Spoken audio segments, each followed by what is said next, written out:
Okay, so now let's get started with the first function that is moving in a straight line. I'm going to show you how you can do this in both Python and C++. So let's get started with the Python code. And here we have the Turtle Sim Simulator. And let's assume that the turtle is going to start from an initial location that is x0 and y0 and has to move in a straight line until it goes to the location x and y. So what we should do here, we should actually keep track about the position of the robot every time and try to compute at every time step how much distance the robot has moved. Okay, so let's look at our move method here. First, the move method, it contains a velocity publisher because we will be using a velocity publisher to publish any new twist message. And we have to specify the speed as argument. What is the speed that the robot has to move with, and also the distance to move. And here we specify the direction. Is forward can be equal to true or false.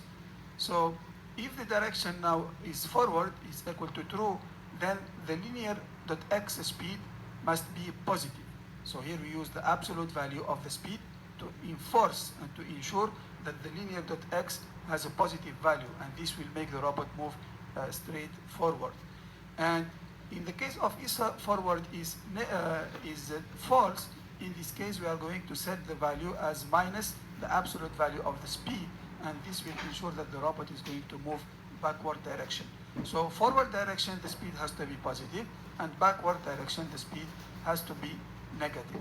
And then the first thing we need to do in the move method, we need to create a velocity message of type twist. So initially all the values x, y, z for the linear component and the angular component will be equal to 0, and we will keep them 0 only, but except the x component. The x component has to be equal to the speed value provided here as an argument to the method. So now the robot is ready to move. Initially, the distance moved is equal to 0, and then we are going to make a while loop, okay, and start publishing the velocity message. So the robot here is going to start its motion. So when it starts its motion, its velocity, its coordinate x and y is going to change. So the distance moved is going to change. So every time I'm going to measure the distance moved using the Euclidean distance equation like this, which is the square root of x2 minus x1 squared plus y2 minus y1 squared. So I implement this here in Python. I will calculate the distance moved. And if the distance is greater than the desired distance, if the move distance is greater than the desired distance, then in this case I will break the loop. So when I break the loop, I will make the robot stop immediately by setting the linear.x value to 0. So remember here we have set it to some specific speed value which can be positive or negative, whether we want the robot to move forward or backward. But when we reach the desired distance to move, we are going to go outside of the while loop and then force the robot to stop by just publishing a message with linear.x equal to 0. So of course here we need to have an up-to-date value of the current position of the robot, and for this we are going to use the global variable x and y, which are defined globally, and they are updated into the callback function, into the pose callback function. So if you look at the code, we have defined a pose callback function that will take the global variable x, y, and u, and every time that there is a new pose message that is received by the subscriber, because here we define a subscriber, turtle1/pose, okay, pose subscriber, and whenever there is a new message, the pose callback method is going to be executed. So what happens when we execute the pose callback method? It will take the new pose message that comes, that contains the up-to-date value, and then we'll put the value of x equal to pose message.x, y, that is the global value y, pose message.y, and the u value, that is the orientation of the robot, equal to pose message.theta. So I will be sure that the x, y, and u value will always be up to date, because this subscriber is going to update these values whenever there is a new pose message that comes. So here we can actually calculate the distance moved using the Euclidean distance, which will be equal to x, that is the up-to-date position of the robot minus x0, that is the initial position of the robot here on the map, okay, square plus y, that is the current location of the robot, minus y0, that is the initial y coordinate location of the robot, square. So this is going to be exactly the same as in the equation. So once we calculate the distance moved, we are going to check if we have exceeded, if not distance moved smaller than distance, or we can say just if distance moved is greater than the distance, just to break the loop and force the robot to stop. Okay, so the same thing will be done in C++. Of course, here just we have the language difference, but here I have used a different technique to calculate the distance moved, not using the x and y coordinates, but I have used the equation speed multiplied by time is equal to the distance. So basically the header is the same. We define the speed, we define the distance, we define the is forward, whether it is in the forward direction or backward direction. We do the same thing as in Python, but in the C++ language. But in order to measure the distance, the difference here is that the way I have measured the distance, just using the speed, which is provided as input, multiplied by t1 minus t0. So t0, I'm going to take the instance before starting the motion, which will be the current time before starting the motion, and then we will do a while loop. So while the current distance is smaller than the desired distance, we are going to calculate, we are going to publish. So when we publish, the robot is going to move, and here we will estimate the current distance. So the estimation will be the speed multiplied the elapsed time, and I'm going to take every time t1 and make the difference with time t0 to find the distance moved. And then I will compare the current distance with the desired distance. Once the current distance is greater than the desired distance, like we did in Python, we are going to exit the while loop, and we will force the robot to stop by just publishing a velocity message with the linear.x equal to 0. Okay, so these are two techniques to make the robot move straight. You can use the equation speed multiplied by the time difference, and also you can use the technique here. You calculate the square root of the distance moved by, and in this case, of course, you need to subscribe to the pose of the robot to have the up-to-date value of the robot position to be able to calculate the distance moved at every time. But I want to add a note here that the way that we have calculated the distance moved is not the best way to do it in ROS. So basically, the best way is to use transformation. This is a very advanced concept. We are not going to cover this even in this first course, ROS for Beginners 1. But it is covered in the second part of the course with navigation and SLAM, because this is related to the navigation. Because we need first to understand what are transformations, how they are implemented in ROS, and how to use them later on to calculate, for example, the orientation or the distance moved of the robot. This is going to be discussed in detail in the second course about ROS for Beginners 2, navigation and SLAM. And in both cases, of course, we need to make ROS.py.rate. Here we are going to publish 10 messages per second.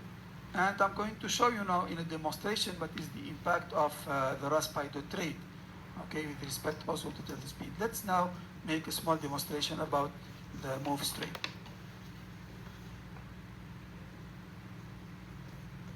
Okay, now let's make a demonstration about the move straight method. So here we have the main function. Of course, in the main function, we are going to initialize the turtle sim node motion, and we are going to create a velocity publisher that we will use to publish twist messages on the CMDevel topic, which is turtle1/CMDevel. And this is the subscriber that will subscribe to the position topic, the pose message. And of course, here we are going to need the pose message to get the up-to-date values of the x and y coordinates that are already explained in the slides. And this is the method now. We are going to call the method move velocity publisher, and it will move at 1 meter per second for 4 meters, and it will move in the forward direction. Let's look at the method move. It's available here. Okay, it's the same method that I have presented in the slides. And here we are going to use the Euclidean distance in order to measure the distance moved. And once the distance moved is greater than the desired distance, we are going to exit the while loop, and then force the robot to stop by setting the linear.x message equal to 0. Okay, so let's try this method now. We are going to use the command rosrun, ros essential cpp turtle sim underscore cleaner.py. It will run our code, and you will see now the robot is moving for 4 meters, okay, at a speed 1 meter per second. So you can see it has been, it spans 4 seconds in order to move the 4 meters. We can do the same if we want to move in the backward direction by setting these to false. That's pretty much easy. And then running again, it will make the robot moving backward, and it will stop exactly at the same location from where it has started. Okay, so this is now the robot moving. Let's now look in more details about the effect of the rate here. So here we are publishing at the rate of 1 message, 10 messages per second. So it means that every 10th a second we are updating the position of the robot, and you are measuring the distance moved, and you are taking the right decision whether to keep moving or to stop. So now let's see what happens if we change the value to 1. So in this case, we are going to update the position of the robot once every second, and not once every 10th a second. Of course, this is going to provide less update for the position, and this may lead the robot maybe to move a little bit further than the desired location. So let's do that. I'm going to put this to true in order to make it move forward, and we run again the executable turtlesim cleaner.py, and the robot is moving as you are seeing. So in this particular case, it stops almost in the same location, so we didn't see any much impact of the loop rate, changing it from 10 or even to 1. Why? Because here the velocity is very small. Okay, imagine that I change the velocity now. For example, I will put it 6 meters per second. Okay, and let me put the robot moving back. So you can see now this is the start location, and I have changed both the velocity. I make it much higher. Instead of 1 meter per second, it will be 6 meters per second. And here the loop rate will be just equal to 1. So let's see what happens when we do this. I'm going to run again turtlesim cleaner.py, and then the robot is going to move, and you can see it has exceeded the origin location. So why there is an extra motion here? Because we update the value of the pose x and y once every second. And since the robot is moving at very high speed, so during that second, okay, it has moved more than it should, because we didn't update in the right way, or in a sufficient way, the pose of the robot to calculate the distance. So if I make true again, okay, of course it will have the same behavior, but in the forward direction. But now if you are moving at high speed, and you would like really to control the robot to be at the exact location, in this case, you have to play with the rate.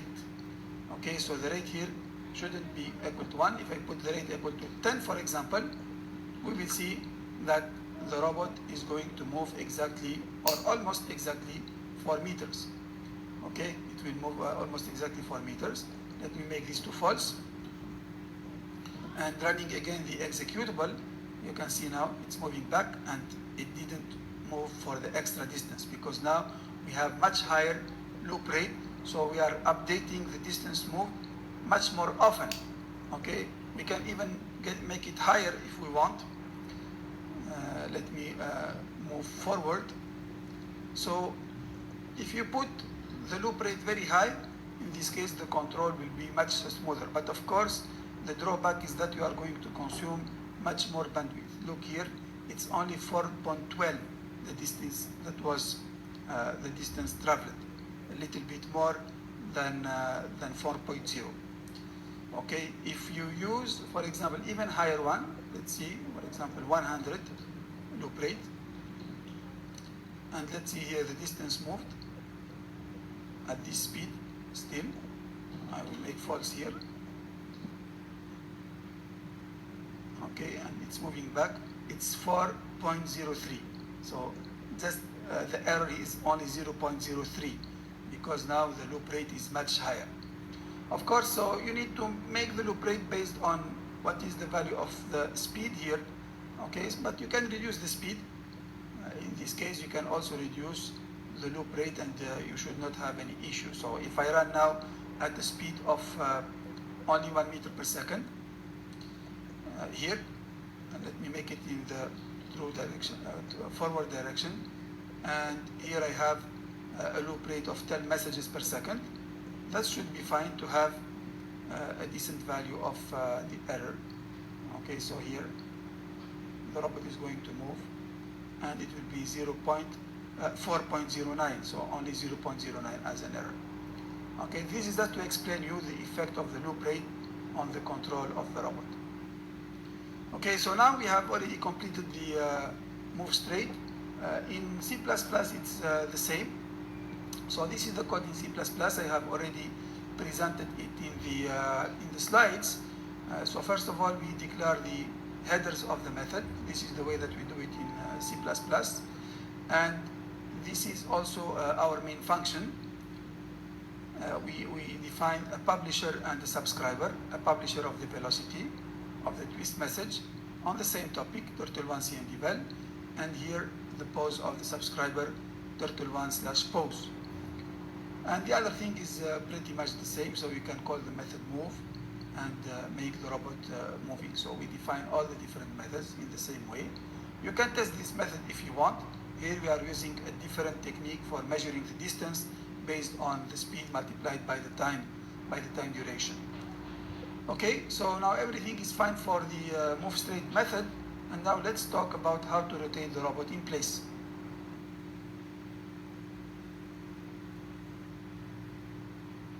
Okay, so let's now talk about the rotate function. Again, I'm going to show you how to make it in C++ and Python. And let's start by the Python code. So here we have a robot, and we want the robot to rotate in place with a certain angle. And it has to be noted that in ROS, we use the radians as the unit of the angles. But we as human beings, we maybe don't understand very much the radians notation, and we understand much better the degrees, the rotation of angles in degrees. So here, if you can see in the header of the rotate message, we are going to provide the angular velocity in degree and the relative angle to rotate in degree as well.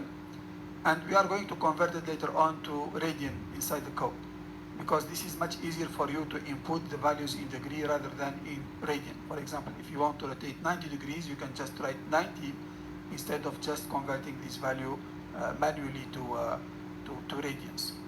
And in the same way, we define a velocity publisher, because we are going to publish a velocity message, a twist message, and we define whether we want to rotate in the clockwise direction or in the counterclockwise direction. So in ROS, the rotation in clockwise direction, it means that the angular velocity is negative. And the rotation in the counterclockwise direction, it means that the angular velocity is positive. So the first thing here, depending on the flag, whether it is true or false, we are going to set the value of angular.z to either negative value or positive value. So in case of clockwise, we set the value of angular velocity in the z component to a negative value, which is minus the absolute value of the angular speed provided. Okay, angular speed provided, and else it will be the positive value of the angular speed provided. So look, that angular speed variable here is just the radian version of the angular speed degree provided by the user. For example, if you provide the value 20 degrees per second, first we are going to convert this into radians per second, and then we will use them as for the value of the angular.z velocity here. Okay, so this is about the clockwise. And then in the same way that we did with the distance, we are going to define a loop rate. And now we understand what is the effect of the loop rate. I think 10 would be a good value if we don't rotate at a very high speed. And we will use the time difference, so the velocity multiplied by the time, in order to find the rotated angle. So in move straight line, we have calculated the move distance over time, and now we are going to calculate the rotated angle over time. And this will be simply the angular velocity multiplied by the time So we take t0, it's the instance before starting the motion, and inside the while loop, we are going to publish the velocity message, so the robot starts to rotate, and we are going to measure every time the t1 value, so the current instance. Then we do the duration, that is t1 minus t0, and based on this, using the information about the angular velocity, we can estimate the current angle rotated in degrees. So if the current angle rotated is greater than the desired angle, that is the relative angle to rotate, in this case we are going to break the while loop, and then here we are going to impose the robot to stop by setting the angular velocity z component to 0, and then we publish the message to make the robot stop. Okay, so basically it's the same structure as the move straight. The only thing here is that instead of measuring the distance moved, we are going to measure the rotated angle, and we will compare the rotated angle to the desired angle to rotate. That's the whole thing. Otherwise, it's pretty much similar to the straight moving straight method. So likewise in C++, we can define the same method. Okay, so here we specify angular speed in degree and relative speed in degree. In the C++ version here, the angular speed and the relative speed are provided in radian, so we don't do any conversion over here. And this is a difference, but of course you can define this in degree if you want, and then make the conversion like I did in Python. And here we define clockwise and counterclockwise in the same way that we did in Python. We are going to set the angular z velocity values to either negative or positive, depending whether it is clockwise or counterclockwise. And then we calculate t0, we calculate the current angle, that is the angular speed multiplied by the time. And here, when you publish a message in C++ API, you need to call ROS spin once. Okay, so if you see here in Python, we don't have ROS spin once. We don't use it. We use only ROS spin for subscribers. But for C++, when you publish, in order to dispatch the message, you need to use ROS spin once. Okay, it's been only to dispatch one message, and then you are going to sleep for some time based on the loop rate here. So here the sleeping time is going 1/10 of a second. And we will keep doing this in the while loop until the current angle becomes greater than the desired angle to rotate. And if this is the case, we are going to set the angular velocity to 0 and finally publish the 0 message in order to force the robot to stop. So now let's see a demo again on how we can do this with ROS.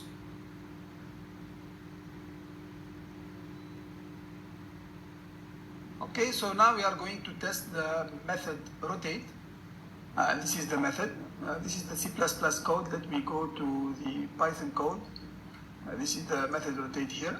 We specify a velocity publisher, the angular speed in degree, the relative angle in degree, and the orientation, whether clockwise and counterclockwise. This is the same code that I have presented.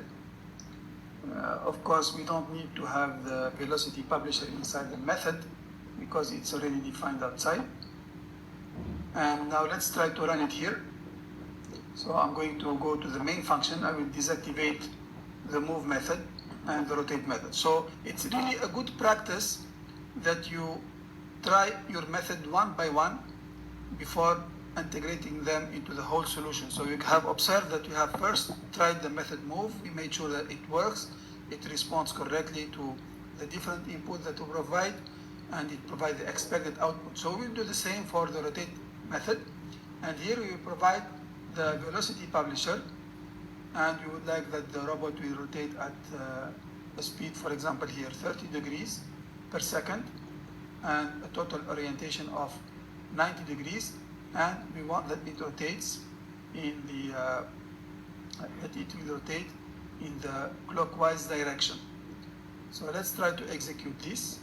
You can do rosrun essential cvp turtlesim cleaner.py, and running this, it will make the robot move as already mentioned. So you can see now this is moving in the clockwise direction, and it has rotated 90 degrees. Okay, so if I do the same again, it will rotate 90 degrees more. Okay, so it's working fine as expected. We can rotate into the counterclockwise, so here we will provide a positive velocity. Okay, so let me rotate this. Okay, now it's rotating in the counterclockwise. So if you want to see the velocity, you can use Rostopic list. So let me put this at very low value. Okay, so that it rotates very slowly. And here we are going to try to make Rostopic echo and turtle 1 CMD value. Okay, I'm going to rotate this again, and we will see here. So you can see now the value, it's positive. Okay, you can see the value, it's positive because it's rotating in the counterclockwise. Okay, now if we change this to clockwise, so let me put this, for example, true here, to rotate in clockwise 90 degrees. We do the same thing, and you can see now that the angular velocity becomes negative because it is rotating in the clockwise direction. So in the same way that we did with the move straight, the loop rate here is very important. Okay, so if I make, for example, very small loop rate, and I can make here, try to make very high angular speed. So let's see what happens. Okay, you can see now that the robot is going to rotate even more. Instead of 90 degrees, it rotated even more. Okay, because here the loop rate was very small. Okay, so if you want to rotate at high speed, you must make sure that you put a loop rate that is high enough. Let me try, for example, 20. And now I will ask the robot to rotate 90 degrees.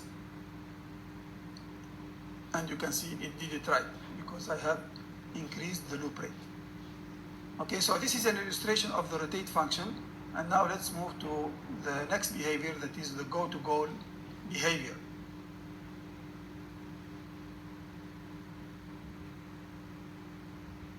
In the previous lectures, we have talked about the move straight method and also the rotate method.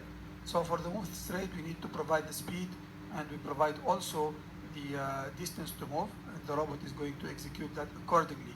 And for the rotate method, we need to provide the rotation angle and also the angular speed, and then the robot is going to act accordingly. Now, for the go-to-goal method or go-to-goal behavior, things are a little bit different, because in this case we are not going to provide neither the speed nor the angle to rotate, but we are going to provide just the destination or the goal location.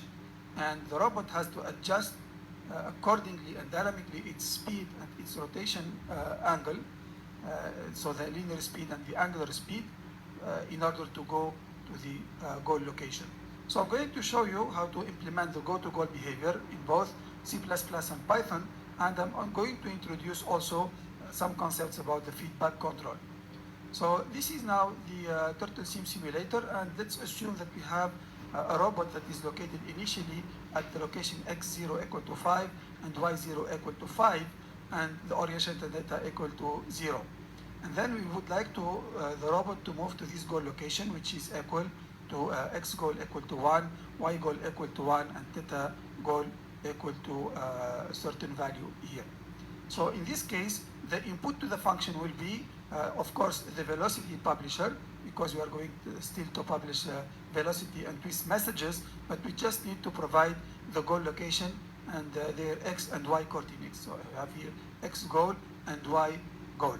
And then we are going to implement a controller to make the robot move into that direction. So the controller, we are going to control the linear velocity, and we are going to control the angular velocity so that the robot moves smoothly from the original location to the goal location. So let's see how we can do this. As we did before, we are going to define a twist message that is called velocity message here.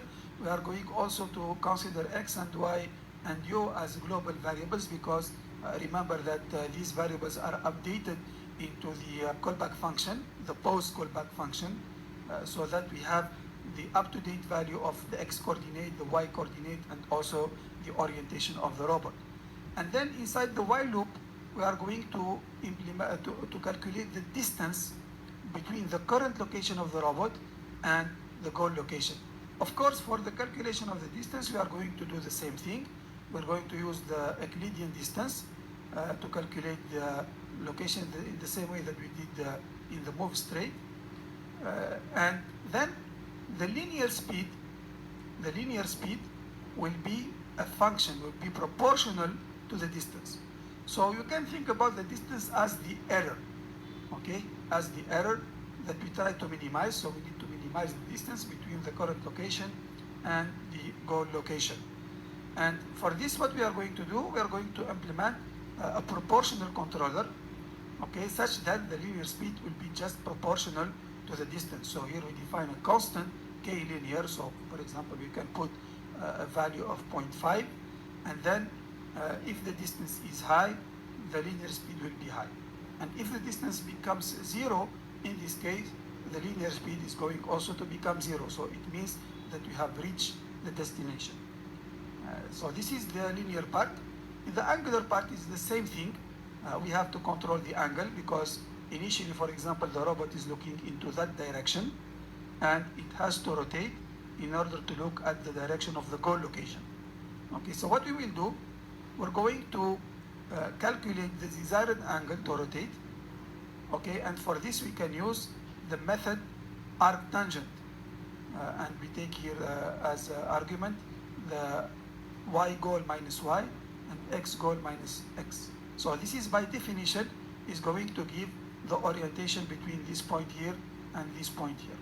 So this is the rotation that the robot has to do. And what we will do here, we will also do a proportional controller for desired angle. So we are going to multiply by a certain constant, k angular.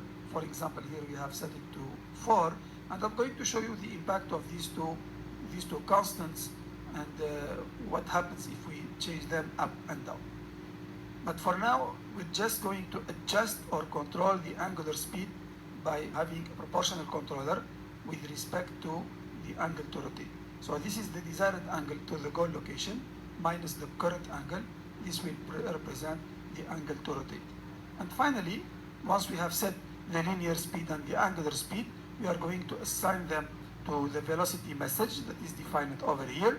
So linear.x will be equal to linear speed, and angular.z will be just equal to angular speed. And finally, we need to publish the message using a velocity message here. And if the distance is smaller than a very small value, in principle here we have to make if the distance is equal to 0. But since the distance is expressed in float, it's not possible to have exact equality to 0. So we consider here epsilon as a margin of error. We're going to put it as 0.01, which is very small. So if the distance becomes smaller than 0.01, we are going to break the loop and then make the robot stop. So this is the go-to-goal behavior. Of course, here, since we are calculating the up-to-date values of x and y, remember, like we did in the move in straight line, we need to define the pose callback function, okay, in order to make the value of x, y, and u up to date. So here we have a subscriber, okay, to the pose topic. So pose topic is /turtle1/pose, and whenever there is a new post message that is published by the ROS ecosystem, it will come here, it will execute this post callback and will update the x, y, and u coordinate. And here we are going to use the up-to-date values, both in order to calculate the current orientation of the robot and also to calculate the current position of the robot, and then deduce, or as a consequence, we can determine and calculate the distance to the goal location. And we will use the distance and the angle here, the desired angle to rotate, in order to control the speed, the linear speed, and the angular speed. So this is the code in C++. We define the method moveGoal, and this method takes two arguments. One argument that is the goal position, and here we define it as a turtle sim pose object. And here we specify the distance tolerance. This is the epsilon that we have to make 0.01, okay, to consider that the robot has reached the destination. And we define the twist message as we did in Python. We call it here velocity message. And same thing, we define Kp is the proportional gain for the linear velocity, and Ki is the proportional gain for the angular velocity. And in the same thing, we calculate the distance. So here I have defined a method that is called getDistance. You can find it in the code. It will just, the method getDistance, it will just calculate the Euclidean distance of between two different coordinates, or between two different points. It will take the current turtle C pose, and also the goal pose that we have defined in the argument of the method. Finally, if we determine the distance, the linear velocity message dot x will be equal to the proportional gain multiplied by the distance, and the angular velocity message will be just equal to the angular gain. Here it's 4, and we use the same expression to calculate the angle between the two vectors using arctangent 2 minus the current orientation of the robot. So this one is going to give the angle between the two vectors. This is actually the angle that we need to rotate, and this is the current orientation of the robot, and then the difference will give us how much the robot has to rotate. And then we will use this angle difference to control the angular speed. And finally, we publish the message, and we use ROS-Spin-Once because we are in the C++, and we sleep for some time. That's the whole thing. It's very similar to the Python code. And at the end, if we reach the destination, okay, we are going to enforce the robot to stop by publishing a velocity message equal to 0. Okay, so here we are going to compile in the while loop if the distance is greater than the distance tolerance, so we keep moving. And if it becomes smaller of the distance tolerance, it will just make the robot stop because it has reached the destination. And here, of course, we define the pose callback function in C++. This is the pose message, and whenever the pose message arrives, we will use it in order to update the turtle scene pose variable. Turtle scene pose.x, turtle scene pose.y, and turtle scene pose.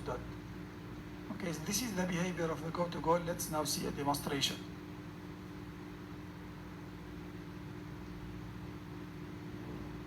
Okay, so let's now illustrate the go-to-goal behavior. I'm going to activate this in the main function of the Python code. So now I'm in the main function here. And we're going to ask the robot to go to the location at x equal to 1 and y equal to 1. So this is our turtle scene. It's located here. And we will ask the turtle scene to go to this location over here. So let's go to the method go-to-goal function. Of course, here you need to provide x goal, y goal. This is what we have provided, 1.0 and 1.0. And here, let me put the value of, this is the proportional gain for the distance controller, equal to 0.5. And the proportional gain for the angular controller is equal to 4.0. And then the controller is going to execute both. So it will provide both a linear velocity and angular velocity for the robot to move, which will be published. And I will put here a rate of 10 messages per second. So we have everything ready now. We can try to make the robot move to this location. So starting now the simulator, and you can see the robot is moving smoothly, and you can see now the x coordinate, the y coordinate of the robot in real time, and also the distance to go.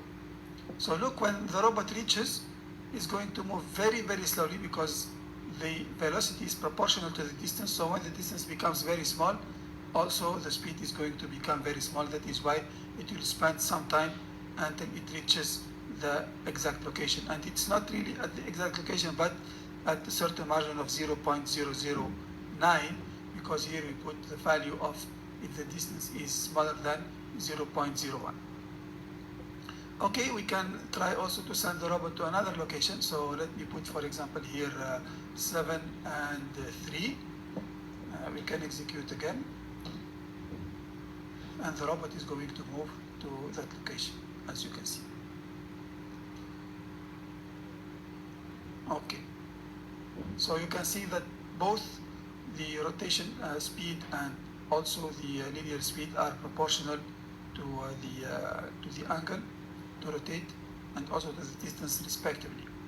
So let's see now the impact of the gains. Of course, here in the PID controller, we have to put the gain such that it provides us a smooth control of the motion. Because sometimes if you put very high values of the proportional controller, the robot will become unstable. So let me put, for example, here a value of 20 just to test.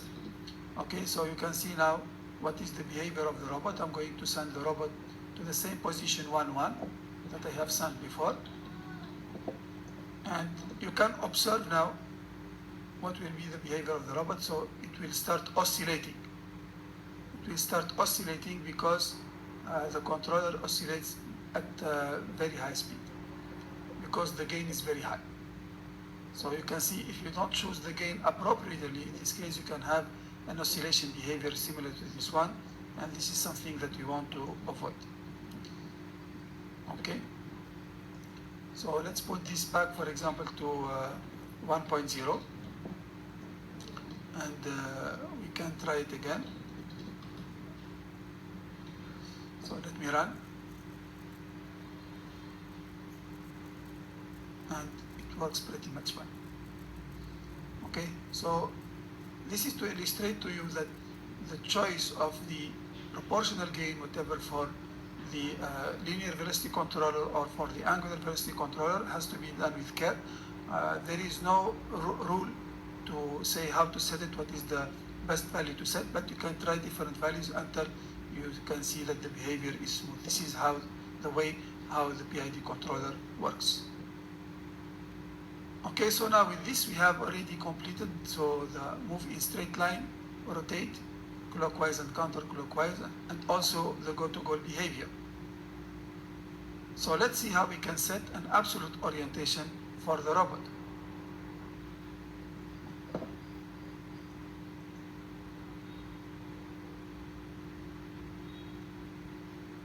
Another function is set desired location.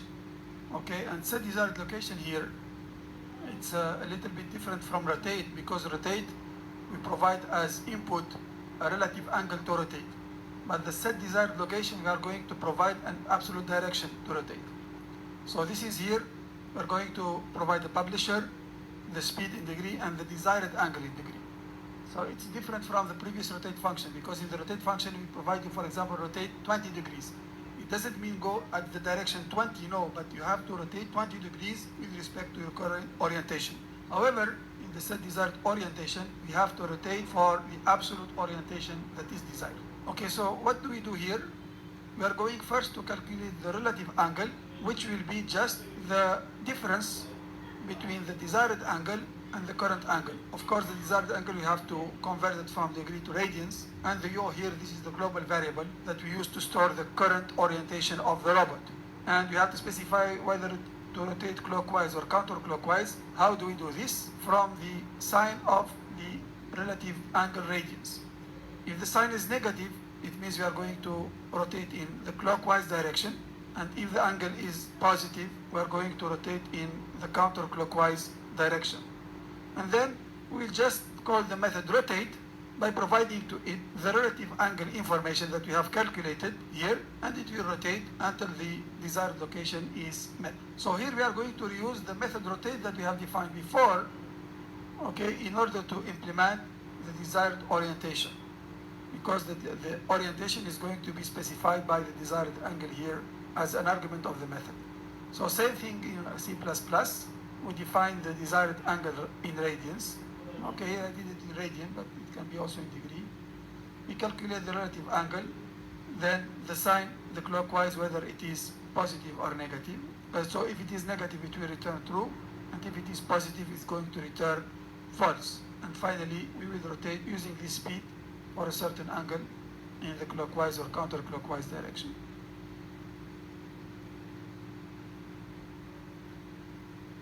Okay, let's now make a demonstration about the set orientation method. It's defined here, set orientation method. Okay, and here let me disactivate go to goal and make set desired orientation. So here we are going to request the robot to rotate, let's say 90 degrees with a speed 30 degrees per second. So in principle it will spend 3 seconds in order to rotate the 90 degrees. We can check this using Ross extension CPP turtle sync pi, and you can see now it is rotating to at the orientation 90 degrees. Now if you execute again, it will not move because it is already in 90 degrees. So this is the absolute orientation. Now if you change this orientation, for example, to 45 degrees, okay, it will rotate in the clockwise direction until it becomes at 45 degrees. Okay, we can try, for example, 180 degrees. 180, so in principle it should be looking into that direction. Okay, so this is different from the rotation or the rotation method, because here in this particular case we provide the absolute angle to rotate. Okay, so this is a demonstration about the set desired orientation.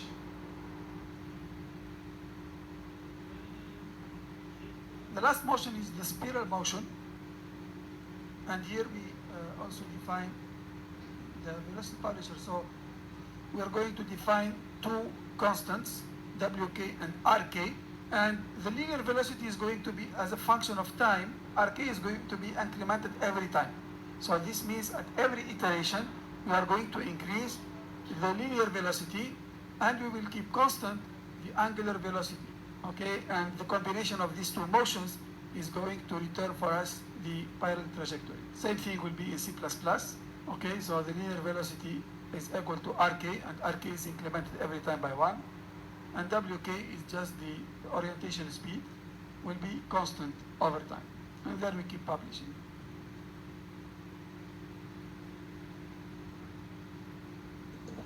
And now we will demonstrate the behavior of the spiral trajectory. Okay, so I will activate spiral clean here. Velocity publisher, it will, and these are the parameters. This is Rk equal to 0 and Wk equal to 2. Of course, you remember that the Rk is going to change over time, while the angular velocity is going to be constant. Okay, this is the implementation of the spiral clearer here. Rk equal to 0 initially, but here we are going to increment with 0.5, and Wk is going to be constant. If we execute this method, okay, so the turtle seam is going to rotate in a spiral trajectory, as you can see over here. Okay, so we can change the values of Rk and Wk, and you can see its impact on the trajectory. Let's run again the turtle seam simulator, and we can change the values. So here we can put, for example, the velocity Wk, you can put to a smaller value. So this will have an impact on the trajectory itself.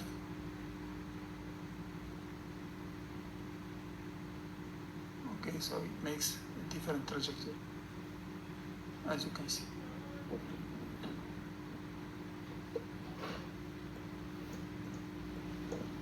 Okay, we can also change the value of the increment here.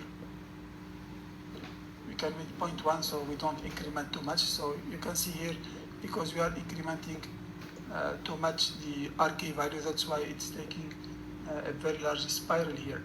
So I can reduce a little bit the increment for every second, and we can restart again the simulator and try again to run the function.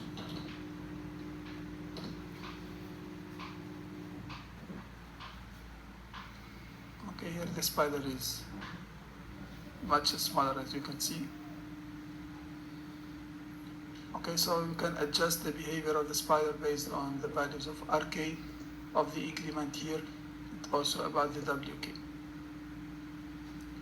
Okay, so this is the demonstration about the spiral trajectory, and the last thing to present is to integrate all these different behaviors to develop the grid cleaner application.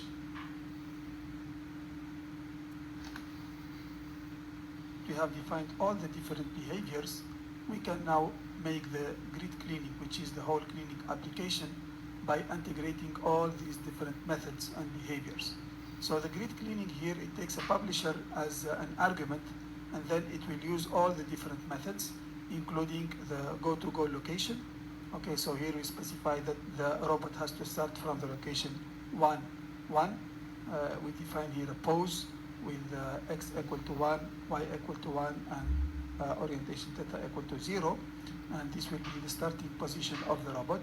And then we will set the desired orientation to be equal to 0, which we have defined here. And then we will make the robot repeat several actions of move and rotations, okay, so that it will go as a grid trajectory. Inside the for loop, we define a complete cycle, which is moving first 1 meter, and then the robot has to rotate 90 degrees, then it has to move straight 9 meters, and then it has to rotate 90 degrees, and then it has to move 1 meter, and then it has to rotate 90 degrees again, and then it has to move also 9 meter straight, and finally rotate 90 degrees. So this is going to repeat 5 times, and we will see now in the demonstration that we'll have the grid trajectory. So let us see this in the demonstration. Okay, we can now activate the grid clean method, and after executing, you can see that the robot first starts from the location 5, 5, and it will go to the location 1, 1 that we have specified using the go-to-goal behavior. Okay, this is the first method that will be executed, and when it reaches the destination, that is the goal location, it will set the desired location to 0, so it will rotate so that it will look into this direction. Okay, now the robot starts rotating to go to the absolute location of 0. Now it moves 1 meter, and then it will rotate 90 degrees, and then it will move 9 meters, exactly in the same way that we have defined into the cycle. Then rotate another 90 degrees, and move 1 meter, and then it rotates another 90 degrees, and so on. So this is going to repeat several times until the robot will complete the survey of the whole area. In the same way, we can also try the C++ version of the cleaner application by running the ROS essential CPP turtlesim underscore clean underscore node. So this is going to invoke the C++ version, and here we have enabled the spiral trajectory in the C++ version, so we can actually change it by enabling the grid trajectory instead of the spiral trajectory. So let's go to the main method first, and then we are going to make a comment on the spiral clean trajectory, and we will enable the grid clean trajectory. And of course, since we are in C++, we need to recompile the code, otherwise the changes are not going to be effective. So let's go to the Katkeen workspace, and then we can do Katkeen make in order to generate again the executable. As you can see, it is now compiling, and we need to wait a little bit here. And finally, you can see here it generates a new executable turtlesim underscore clean underscore node. So now we can run this node again.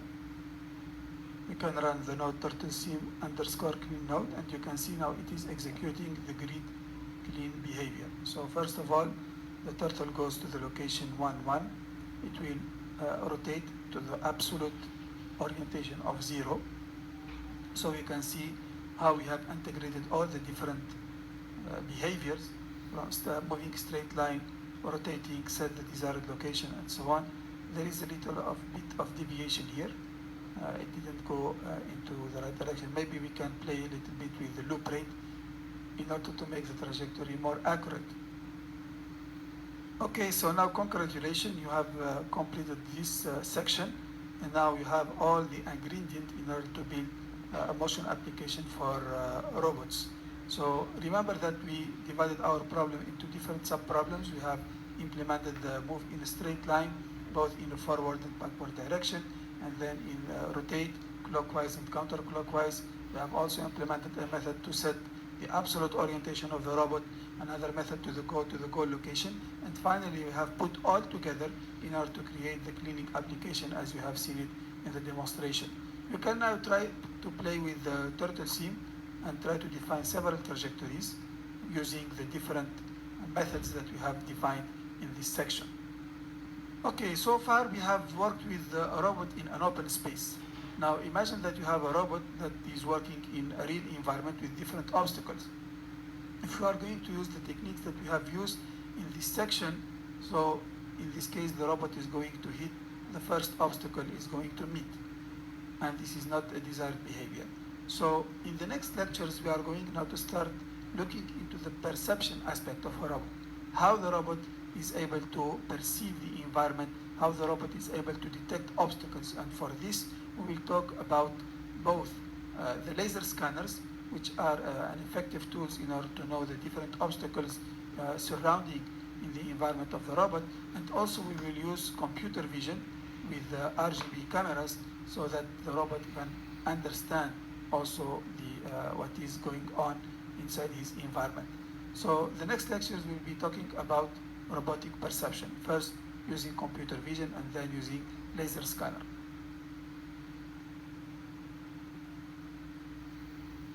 In all the previous lectures, when we wanted to execute a node, we had to execute ROS-run for every node. So if we have 3 or 4 nodes, we need to call the ROS-run for 4 times to execute these 4 nodes, for example.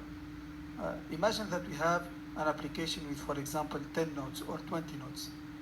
It's not practical to just open 20 terminals and write ROS-run for all these different nodes.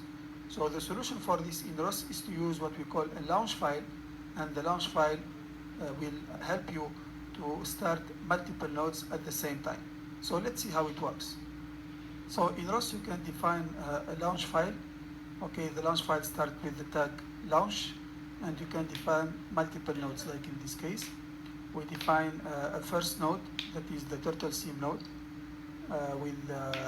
from the package turtle seam, and of the type turtle seam node. This is the name of the node inside the package, and you can give this node a particular name, okay, to be recognized in the ROS ecosystem. So same thing, the second node here is the turtle seam cleaner.py node that we have defined in the package ROS essentials CBP, and we will give it a name that is called the clean node, and you can give it any other name if you want. Okay, so this is the structure of the launch file. Let's see now in a demonstration. This is the launch file that we have defined, exactly the one that I presented on the slides, and we will see how we can make it work for opening 2 nodes at the same time. Now I'm going to close ROS core and all the different nodes, and if we try to make ROS-run without ROS core activated, so you can see we will have an error, but actually using ROS launch it's possible to start a launch file even without ROS core. So we can use ROS launch, ROS essential CBP clean.launch, and then it will open. It will first open the ROS core and then create the turtle seam node, and also make the robot moving, because it already executes both the turtle seam node and also the cleaner.py script that we have already defined. So you can see now with the launch file, it's a convenient way to open multiple nodes at the same time, and this is better to run the nodes in different terminals, especially if you have a large number of nodes. You can observe here in the terminal that you don't see the output from the 2 nodes. This is normal because we didn't specify that to make the output to the screen. So you can easily make the output to the screen by just adding here output equal screen between double quote. And in this case it will show you all the output of the turtle seam cleaner.py code. So let's try to launch again the clean.launch node, and you will see it will open the turtle seam and also the script, the cleaner script, and here we can see the output from the cleaner script because we have used the option output equal to script. Okay, so this is how we can use a launch file.